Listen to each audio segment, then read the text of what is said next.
Because why can't you talk about it? Why can't you? If talking about it gets you in trouble, what does that indicate? It indicates the thing you're talking about, for whatever reason, the people in charge don't want you talking about that. Why is that? Seems harmless enough to me. Why can't I? Strange. Is there undue influence there somewhere? That would be weird. I don't know. That could possibly be the case. Because it's the government we're talking about. And they don't ever make mistakes. Like this one. Like when there's the biggest mass shooting in national history. Mass murder. Allegedly. Because, again, we don't know. I don't know where the evidence is. No one does. Some of it's been destroyed. What can you do? When that happened, and the Nova Scotia RCMP, I think it's important to differentiate that because that'd be like cursing the whole army. Not all the units are the same. Don't get mad at me for something the Van Doos did. Wasn't my bag. I wasn't there. I had no idea what the fuck went on.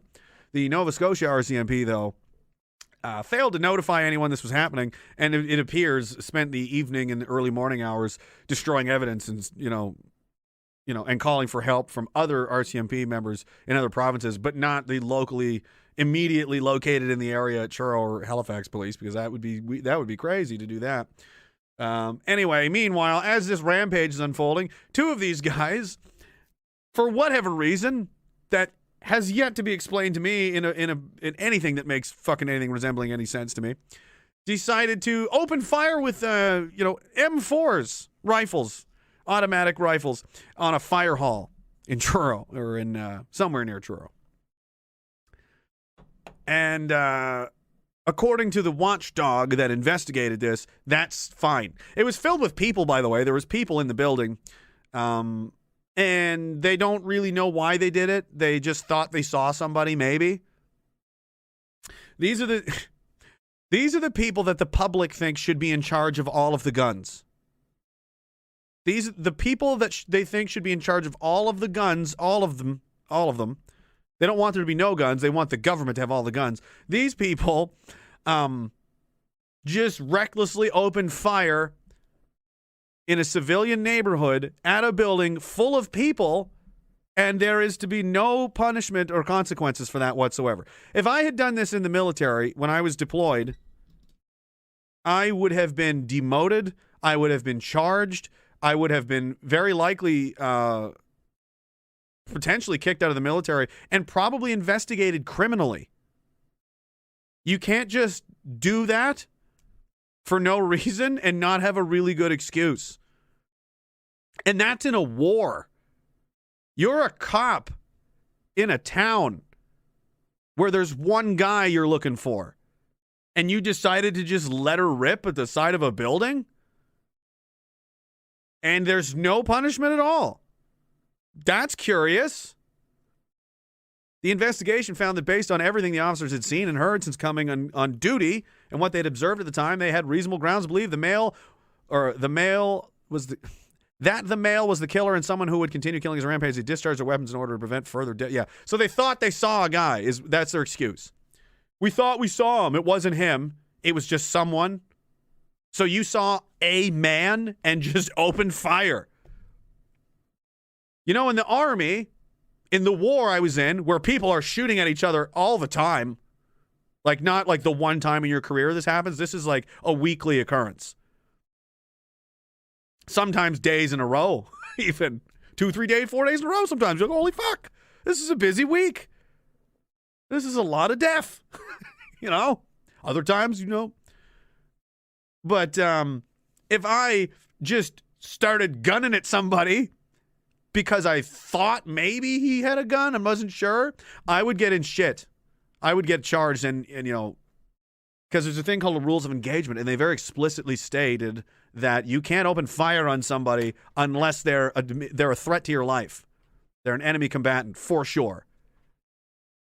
Like you're in a gunfight, and that's a guy running around holding an AK-74 or something. Probably a bad guy. Reasonably, I can shoot that guy. Not like, however, if I'm looking for somebody, we're looking for someone, and I look down an alley, and there's someone there. So I go, it's probably him. Blah, blah, blah. I would have gotten in so much shit, especially if I'd killed him. I would have been investigated and charged for murder. Yes, the military does that kind of thing. You can't just gun people down whenever the fuck you want. So that's the standard I was held to in a war with a machine gun, and I was 20 years old. And I didn't shoot anybody I wasn't supposed to. Isn't that amazing? But you guys, these are adult police officers, federal police officers, are just running around letting her rip because they saw a guy. And the government is fine with this. The Onslow Belmont Fire Brigade is where this took place. Unbelievable. I mean, I don't know what else to say about this. I mean, how crazy is this? Here's an image there. There's one guy running for cover inside the building as the RCMP is outside shooting at them. At the time of the shooting, the two officers were located more than 88 meters away from this is the guy they were shooting at, this guy in the traffic vest, I think. Then and also, by the way, they're terrible shots. 88 meters and you couldn't put a guy down with an M4? That's a layup. Are you fucking kidding me? And there was two of you. Two of you missed this guy from 80 meters away? Bruh. Oh, for that reason alone, you should not be allowed to shoot ever again. Good thing you did, though, because it wasn't. Imagine if they'd fucking killed him. Do you know what would have happened? They would have added. I don't know, but they've done a lot of other sketchy shit. What's to stop them from just chalking him up to the fucking death toll of Gabriel Wortman and go, we'll just say the crazy guy killed him. Who are they going to believe? Us or the crazy guy? Who's definitely not going to survive this encounter, by the way. So it's our word against the ghost. Do you have anything to say in your defense, ghost? No? Well, case closed. Man. RCMP officers tried to identify themselves as police before the shooting, but the person they mistakenly believed was a gunman ducked behind the police cruiser and did not respond. It was at this point the officers fired their weapons. 5 shots in total. There was more than that fired. I saw pictures. There was all through the fucking place. There was bullet holes in windows, in a truck window, in the wall, in the... Oh. On that day, we were terrorized for 1 hour by the RCMP, said Daryl Curry, Onslow deputy fire chief, and one of the men who was shot at by the RCMP. One of the men. So they've shot at several people now during an interview before the report was released. He was at the fire hall on the morning. The 2 men were inside with the father of a shooting victim when they heard a flurry of semi-automatic gunfire coming from outside the building. Yay. There's a bullet hole. There's a bullet hole. Oh, man. But no, it's fine. They didn't do anything wrong. It's there's one in a bullet hole in a car, in a truck. Good Lord. This must be the truck he was hiding behind.